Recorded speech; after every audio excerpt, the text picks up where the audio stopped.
प्रेम से बोला शंकर भगवान की।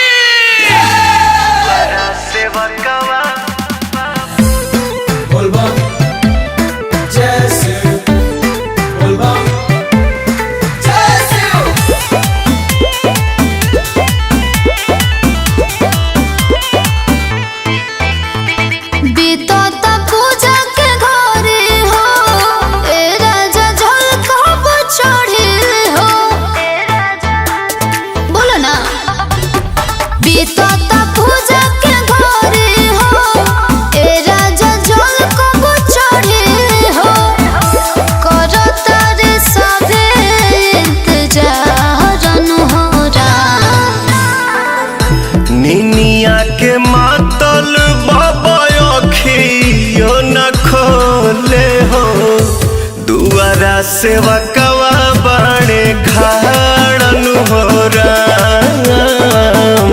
दुआरा सेवा कवा बाणे खाड़न हो राम। ओम नमः शिवाय, ओम नमः शिवाय।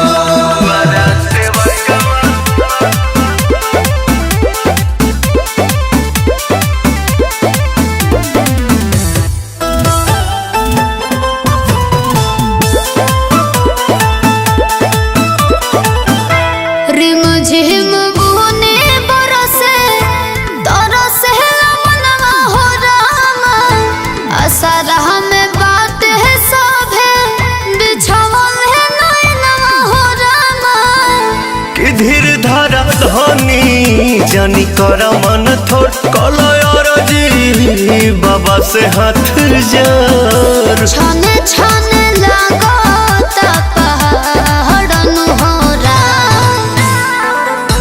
निनिया के मातल बाबा अखियो न खोले हो, दुआरा सेवा कवा बाणे खाड़न हो राम। दुआरा सेवा कवा बाणे खाड़न हो राम।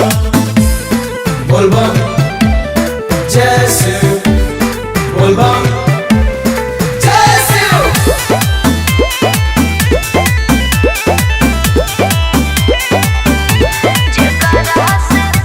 जेकरा से होला जग में साँझ भोर हरिया हो, उहे काहे अभी लेना खोलल है नजरिया हो। जागी जागी बाबा ढेर भइले अबेर, हमर धनिया आइली पहिला बेर। पवन रोशन करे ले गोहारन हो राम।